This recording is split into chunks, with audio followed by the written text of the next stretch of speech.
ये निरपेक्ष वक्रीभवनांक। मित्रों, निरपेक्ष वक्रीभवनांक कोने कहेवाय? तो આપેલ માધ્યમનો કોઈ પણ માધ્યમ તમને આપવામાં આવે, આપેલ માધ્યમનો શૂન્યાવકાશની સાપેક્ષે, એટલે દરેક વખતે સ્ટાન્ડર્ડ માપ તરીકે કોને લેવાનું છે? શૂન્યાવકાશ, એટલે કે હવામાં શૂન્યાવકાશમાં પ્રકાશનો વેગ આપણે જોઈ ગયા 3 × 10⁸ મીટર પ્રતિ સેકન્ડ। તો શૂન્યાવકાશની સાપેક્ષે વક્રીભવનાંકને તે માધ્યમનો નિરપેક્ષ વક્રીભવનાંક કહેવામાં આવે છે। એટલે કે ટૂંકમાં નિરપેક્ષ વક્રીભવનાંક શોધવો હોય તો તમારે કોની સાપેક્ષ લેવાનું છે? શૂન્યાવકાશની સાપેક્ષે। એક ઉદાહરણ આપણે જોઈએ કે શૂન્યાવકાશમાં પ્રકાશની ઝડપ માટેનું કયું સંકેત છે? c, અને આપેલ માધ્યમમાં, પછી કોઈ પણ માધ્યમ હોઈ શકે, આપેલ માધ્યમમાં પ્રકાશની ઝડપ માટે કયું સંકેત લેવાનું છે? v। એ ગુણોત્તર છે, તો સંકેતમાં તેને આપણે nm વડે દર્શાવીશું। n અને નાના અક્ષરે કોણ લખેલો છે? m, બરાબર? m એટલે માધ્યમ, પછી એ પાણીનું હોય કે અન્ય કોઈ પણ હોઈ શકે। તો nm નું સૂત્ર જોઈએ તો nm માં શૂન્યાવકાશમાં પ્રકાશની ઝડપ, તો શૂન્યાવકાશમાં પ્રકાશની ઝડપને હંમેશા ઉપર લઈશું અને અહીંયા જે શબ્દ છે એ અહીંયા નીચે આવશે। તો m એટલે કોઈ પણ માધ્યમમાં પ્રકાશની ઝડપ। બંનેને સંકેતમાં લઈએ તો શૂન્યાવકાશની ઝડપ ઉપર કોણ લખી છે આપણે? c, અને કોઈ પણ માધ્યમમાં પ્રકાશની ઝડપ કેટલી લખી છે આપણે? v। એક ઉદાહરણ લઈએ કે કાચમાં પ્રકાશની ઝડપ 2 × 10⁸ મીટર પ્રતિ સેકન્ડ હોય તો એનો નિરપેક્ષ વક્રીભવનાંક કેટલો થાય? બરાબર? તો nm નું સૂત્ર અત્યારે જ આપણે જોઈ ગયા કે શૂન્યાવકાશમાં પ્રકાશની ઝડપ છેદમાં કોઈ માધ્યમમાં પ્રકાશની ઝડપ, જેને સંકેતમાં પણ લખેલું છે આપણે c/v। ચલો, c એટલે કોણ છે? શૂન્યાવકાશમાં પ્રકાશની ઝડપ કેટલી હતી? તો 3 × 10⁸ મીટર પ્રતિ સેકન્ડ। છેદમાં કોણ છે? તો કાચમાં પ્રકાશની ઝડપ, કયું માધ્યમ છે? કાચનું। કેટલી આપેલી છે તમને રકમમાં? 2 × 10⁸ મીટર પ્રતિ સેકન્ડ। મિત્રો જોઈ શકો 10⁸ ઉડી જાય છે, એટલે કે મળે છે તમને 3/2 અને 3/2 કેટલા થાય? 1.5, એટલે કે 1.5 મીટર પ્રતિ સેકન્ડ। તો કાચમાં પ્રકાશનો વેગ અથવા તો પ્રકાશની ઝડપ કેટલી છે? 1.5। કોની સરખામણી 1.5 છે? શૂન્યાવકાશમાં પ્રકાશની ઝડપે। તો આ પ્રમાણે જો આપણે કોઈ માધ્યમના પ્રકાશની ઝડપ જાણતા હોઈએ તો તમે કોઈ પણ માધ્યમનો શું શોધી શકો છો? નિરપેક્ષ વક્રીભવનાંક। મિત્રો, કોઈ પણ માધ્યમનો નિરપેક્ષ વક્રીભવનાંક હંમેશા 1 કરતાં મોટો હોય છે। નિરપેક્ષ વક્રીભવનાંક એ સામાન્ય સાદો આંકડો છે। આપણે કોઠામાં જોઈએ તો કોઠામાં તમે જોઈ શકો દ્રવ્ય માધ્યમ આપેલું છે અને વક્રીભવનાંક આપેલું છે। હવાનો વક્રીભવનાંક 1.0003 આપેલું છે। મીન્સ કે હવાને સ્ટાન્ડર્ડ તરીકે વક્રીભવનાંકને લેવો હોય તો આપણે લઈ શકીએ। એમ જ આપણે જોઈએ સૂત્ર રૂપે, તો હવાનો વક્રીભવનાંક શોધવો હોય તો ઉપર શૂન્યાવકાશમાં પ્રકાશની ઝડપ કેટલી હતી? 3 × 10⁸, અને હવામાં પ્રકાશની ઝડપ નીચે હતું, એનો પણ લગભગ 3 × 10⁸ છે, એટલે જવાબ 1ની નજીક મળે છે। બરફ, એનો વક્રીભવનાંક 1.31 છે। પાણીનો વક્રીભવનાંક 1.33 છે। મિત્રો, 1.33 નો અર્થ શું થાય? તેનો અર્થ એ થાય કે પ્રકાશની શૂન્યાવકાશમાં ઝડપ અને પ્રકાશની પાણીમાં ઝડપનો ગુણોત્તર 1.33 મળે છે। આગળ જોઈએ, આલ્કોહોલ 1.36 વક્રીભવનાંક છે, કેરોસીન 1.44। આમ એક રીતે જોઈએ તો પાણી કરતાં કેરોસીન પાતળું છે, છતાં કેરોસીનનો વક્રીભવનાંક પાણી કરતાં વધારે છે।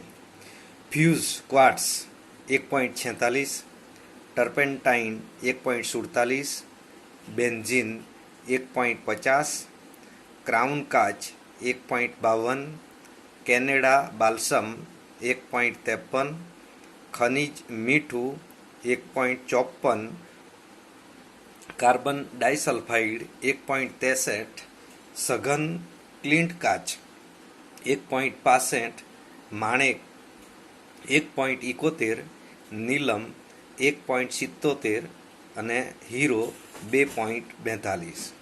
તમે જોઈ શકો હીરાનો વક્રી ભવનાંક સૌથી વધુ છે અને એટલા માટે જ હીરો સૌથી વધુ ચળકાટ આપે છે. મિત્રો એની સાથે જોઈએ તો ઘટ માધ્યમ અને પાતળું માધ્યમ કોને કહેવાય? તો બે માધ્યમો હોય ત્યારે જેનો વક્રી ભવનાંક વધારે હોય એ બીજાની સાપેક્ષે પ્રકાશીય વધુ ઘટ એટલે કે વધુ જાડું કહેવાય. જ્યારે જેનો વક્રી ભવનાંક ઓછો હોય ત્યારે બીજા માધ્યમની સાપેક્ષે એ પ્રકાશીય પાતળું માધ્યમ કહેવાય. આપણે જાણીએ કે પ્રકાશીય પાતળા માધ્યમમાં પ્રકાશની ઝડપ પ્રકાશીય ઘટ માધ્યમની સાપેક્ષે વધારે હોય, એટલે જેમ ઘટ માધ્યમ હોય તેમ એની પ્રકાશની ઝડપ શું થાય છે? ઘટે છે. આગળનો ટોપિક જોઈએ લેન્સ. લેન્સ પહેલા ફરીથી થોડું પુનરાવર્તન કરીએ. અંતર્ગોળ અને બહિર્ગોળ અરીસાની વાત તમે સમજી ગયા છો. અંતર્ગોળમાં અંદરની સપાટી પરાવર્તક છે, બહિર્ગોળમાં બહારની સપાટી, એને આપણે અરીસો કીધું છે. હવે લેન્સ એટલે શું? બરાબર, તો લેન્સમાં તમે જોઈ શકો છો આની પણ જોઈ શકો બે સપાટી છે પણ બહારની તરફ ઉપસેલી છે. બહારની તરફ એટલે જેની બહારની તરફ બંને સપાટી ઉપસેલી હોય એવા પારદર્શક કાચ કે જેને કોના તરીકે ઓળખવાનું છે આપણે? લેન્સ તરીકે. બહિર્ગોળ લેન્સની થોડીક આપણે ઓળખ કરીએ તો બહિર્ગોળ લેન્સ વચ્ચેથી જાડો છે, જ્યારે બંને કિનારીએ તમે જોઈ શકો પતલો છે. વચ્ચે કેવો છે? જાડો. એની બંને કિનારી કેવી છે? પાતળી છે. બીજું, બહિર્ગોળ લેન્સમાં એક બાજુથી સમાંતર આપાત થતા કિરણો વક્રીભવન પામી કોઈ એક જગ્યાએ ભેગા થાય છે. બરાબર, એનું અભિસરણ થાય છે અને એટલા માટે આ બહિર્ગોળ લેન્સને અભિસારી લેન્સ તરીકે ઓળખવામાં આવે છે. મિત્રો આકૃતિ સાથે આપણે જોઈએ. બહિર્ગોળ લેન્સની આકૃતિ આ પ્રમાણે દોરી શકીએ આપણે કે જેની વ્યાખ્યા બંને વક્રાકાર સપાટીઓ બહારની તરફ ઉપસેલી હોય અને પારદર્શક હોય એવા લેન્સને કયા લેન્સ તરીકે ઓળખવાનું છે? બહિર્ગોળ લેન્સ. હવે અહીંયા સ્પષ્ટ જોઈ શકો છો વચ્ચેથી જાડો છે અને બંને કિનારીએ કેવો છે? પાતળો છે.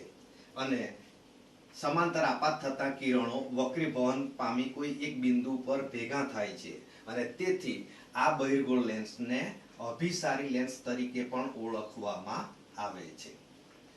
અંતર્ગોળ લેન્સ કેવો હોય? તો આ પણ પારદર્શક છે પણ કંઈક એની રચના તમે આ પ્રમાણે જોઈ શકો. આ લેન્સનું નામ છે અંતર્ગોળ. અહીંયા પણ બંને સપાટીઓ અંદરની તરફ વળેલી છે. બરાબર, અને પારદર્શક છે એટલે અંતર્ગોળ લેન્સ. અહીંયા જોઈ શકો આકૃતિમાં તમે કે અંતર્ગોળ લેન્સ વચ્ચેથી કેવો છે? પાતળો છે અને બંને કિનારીએ કેવો છે? જાડો છે. બીજું, અહીંયા સમાંતર આપાત થતા કિરણો લઈએ તો આ કિરણો વક્રીભવન પામી એકબીજાથી કેવા જાય છે? દૂર. અને એટલા માટે અંતર્ગોળ લેન્સ માટે કયો શબ્દ છે? અપસારી. તો આ પ્રમાણે લેન્સના કેટલા પ્રકારો પડે છે? બે, બહિર્ગોળ લેન્સ અને અંતર્ગોળ લેન્સ. બંને આકૃતિ આપણે ખાસ યાદ રાખીશું. મિત્રો, બહિર્ગોળ લેન્સના કેટલાક પદોની ઓળખ. નંબર 1, વક્રતા કેન્દ્ર કે જેના માટેનું સંકેત C છે. તો વક્રતા કેન્દ્ર કોને કહેવાય? બહિર્ગોળ લેન્સ તમે અહીંયા જોઈ શકો છો. તો બહિર્ગોળ લેન્સની બંને વક્રાકાર સપાટી જે કલ્પિત ગોળાઓના ભાગ રૂપે હોય, બરાબર, એ ગોળાઓના બંને કેન્દ્રો મળવાના બંને બાજુએ. બરાબર, એ કેન્દ્રને એ લેન્સનું શું નામ આપવાનું છે? વક્રતા કેન્દ્ર. કે જેને C1 અને C2 તરીકે આપણે દર્શાવી શકીએ. ફરીથી બોલું છું, લેન્સની વક્રાકાર સપાટીઓ જે કલ્પિત ગોળાઓના ભાગ રૂપે હોય તે ગોળાઓના કેન્દ્રને શું નામ આપવાનું છે? વક્રતા કેન્દ્ર. નંબર 2, મુખ્ય અક્ષ કોને કહેવાય? બંને કલ્પિત ગોળાઓના વક્રતા કેન્દ્ર માંથી પસાર થતી કાલ્પનિક રેખા, એ કાલ્પનિક રેખાને શું નામ આપવાનું છે તમારે? મુખ્ય અક્ષ. ફરીથી જોઈએ તો લેન્સની બંને વક્રાકાર સપાટીઓના વક્ર કેન્દ્રોમાંથી પસાર થતી કાલ્પનિક રેખાને શું નામ આપીશું આપણે? મુખ્ય અક્ષ. નંબર 3, પ્રકાશીય કેન્દ્ર O.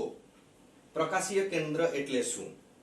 તો લેન્સ જે જાડો છે એ લેન્સ આપણે પ્રકાશીય કેન્દ્ર શોધવાનું છે. તો એ લેન્સનું પ્રકાશીય કેન્દ્ર અહીંયા દેખાય છે વચ્ચે મિડલમાં, બરાબર? તો એ લેન્સની જાડાઈમાં વચ્ચોવચ્ચ અહીંયા એક બિંદુ મળે છે. એ બિંદુને પ્રકાશીય કેન્દ્ર કોના તરીકે નામ આપવાનું છે? O. એટલે કે લેન્સની વક્રાકાર સપાટીઓનું જે કેન્દ્ર છે એને આપણે પ્રકાશીય કેન્દ્ર તરીકે ઓળખીશું. ચોથો નંબર છે લેન્સનું મુખ. તો લેન્સ તમે જોઈ શકો છો, એ લેન્સને આ પ્રમાણે લઈએ તો વ્યાસ દોરી શકાય, બરાબર? તો એ વ્યાસને અથવા તો આ જે બાઉન્ડ્રી છે, ઘેરાયેલો ભાગ છે તમારો, બરાબર, એને આપણે લેન્સના કોના તરીકે ઓળખી શકીશું? મુખ તરીકે. વક્રતા ત્રિજ્યા. તો વક્રતા ત્રિજ્યા એટલે શું? બરાબર?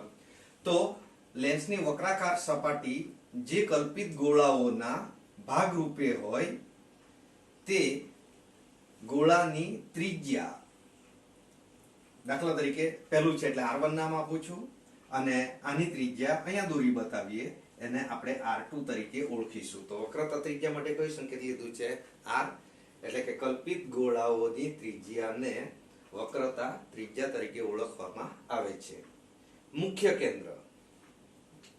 મુખ્ય કેન્દ્ર કોને કહેવાય? તો આકૃતિ આપણે જોઈએ. માની લો કે આ બહિર્ગોળ લેન્સ છે, આ મુખ્ય અક્ષ છે, સમાંતર આપાત થતા બે કિરણો લઉં છું, બંને વક્રીભવન પામી અહીંયા ભેગા થવાના, બરાબર? તો જે બિંદુ આગળ ભેગા થાય તે બિંદુને એ લેન્સનું શું નામ આપવાનું છે? મુખ્ય કેન્દ્ર.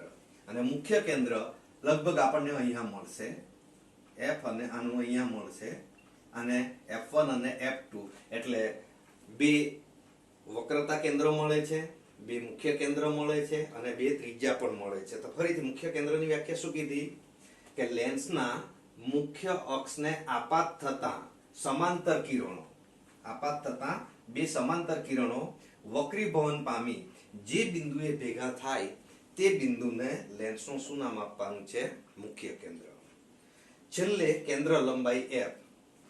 તો લેન્સનું પ્રકાશીય કેન્દ્ર આ છે O, અને એનું મુખ્ય કેન્દ્ર વચ્ચેનું જે અંતર છે એને આપણે શું નામ આપીશું? F. એટલે અહીંથી અહીંયા સુધીનું જે અંતર છે એને આપણે કેન્દ્ર લંબાઈ F તરીકે ઓળખીશું. ફરીથી વ્યાખ્યા: લેન્સના પ્રકાશીય કેન્દ્ર O અને મુખ્ય કેન્દ્ર F વચ્ચેનું જે અંતર છે એ અંતરને કોના તરીકે ઓળખીશું આપણે? કેન્દ્ર લંબાઈ.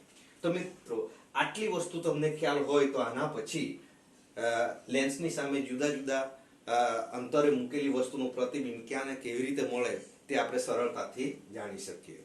મિત્રો, હવે આપણે જોઈએ ગોલીય લેન્સ વડે રચાતા પ્રતિબિંબ મેળવવા માટે કયા 3 કિરણોનો ઉપયોગ કરવામાં આવે છે. પહેલી આકૃતિ તમે જોઈ શકો છો, બહિર્ગોળ લેન્સ અને અંતર્ગોળ લેન્સ બંને દેખાય છે. દૂરથી આવતું પ્રકાશનું કિરણ મુખ્ય અક્ષને સમાંતર જાય છે, જે વક્રીભવન પામી બીજી બાજુથી મુખ્ય કેન્દ્ર F2 માંથી પસાર થાય છે. અંતર્ગોળ લેન્સમાં મુખ્ય અક્ષને સમાંતર આપાત થતું કિરણ વક્રીભવન પામી અપસારી થાય છે, એટલે કે દૂર જાય છે. પણ એ કિરણને વિરુદ્ધ દિશામાં તૂટક રેખાથી લંબાવીએ તો જે બિંદુએ ભેગું મળે, એટલે કે મુખ્ય કેન્દ્ર F ઉપર ભેગું મળે એવો આપણને ભાસ થાય છે. એટલે પહેલું કિરણ મુખ્ય અક્ષને સમાંતર આપાત થતું કિરણ. બીજી આકૃતિમાં જોઈ શકો છો કે બહિર્ગોળ લેન્સના મુખ્ય કેન્દ્ર F1 માંથી પસાર થતું કિરણ એટલે કે F1 પર થઈને આપાત થાય છે એ વક્રીભવન પામી મુખ્ય અક્ષને સમાંતર જાય છે. અંતર્ગોળ લેન્સમાં પણ તમે જોઈ શકો નંબર 1 બતાવેલું છે એ કે મુખ્ય અક્ષને સમાંતર આપાત થતું કિરણ વક્રીભવન પામી એ તે જ દિશામાં મુખ્ય અક્ષને સમાંતર જાય છે. બરાબર. ત્રીજો મુદ્દો, ત્રીજું કયું કિરણ લેવામાં આવે છે તો બહિર્ગોળ અને અંતર્ગોળ લેન્સ બંનેમાં આકૃતિમાં તમે જોઈ શકો કે પ્રકાશીય કેન્દ્રમાંથી પસાર થતું કિરણ વિચલન પામ્યા વગર એટલે કે વાંકું વળ્યા વગર સીધે સીધું એ નિર્ગમન પામે છે એટલે કે નીકળી જાય છે. આમ કોઈ પણ વસ્તુનું પ્રતિબિંબ મેળવવા માટે આપણે 3 પ્રકારના કિરણોનો ઉપયોગ કરી શકીએ. નંબર 1 ફરીથી યાદ કરીએ, મુખ્ય અક્ષને સમાંતર આપાત થતું કિરણ વક્રીભવન પામી મુખ્ય કેન્દ્રમાંથી પસાર થાય છે. નંબર 2 મુખ્ય કેન્દ્રમાંથી પસાર થતું કિરણ વક્રીભવન પામી મુખ્ય અક્ષને સમાંતર જાય છે. અને ત્રીજું પ્રકાશીય કેન્દ્રમાંથી પસાર થતું કિરણ વિચલન પામ્યા વગર સીધે સીધું જાય છે. મિત્રો, આજનું લેસન પહેલો પ્રશ્ન છે, પ્રકાશ હવામાંથી 1.50 વક્રીભવનાંક ધરાવતી કાચની પ્લેટમાં પ્રવેશે છે. કાચમાં પ્રકાશની ઝડપ કેટલી હશે? અહીં પ્રકાશનો વેગ c બરાબર 3 × 10⁸ મીટર સેકન્ડ ઇન્વર્સ આપેલું છે. બીજો પ્રશ્ન, તમને કેરોસીન, ટર્પેન્ટાઇન તથા પાણી આપેલ છે. આ પૈકી શેમાં પ્રકાશ સૌથી વધુ ઝડપથી ગતિ કરશે? ત્રીજો પ્રશ્ન, હીરાનો વક્રીભવનાંક 2.42 છે. વિધાનનો શું અર્થ થાય?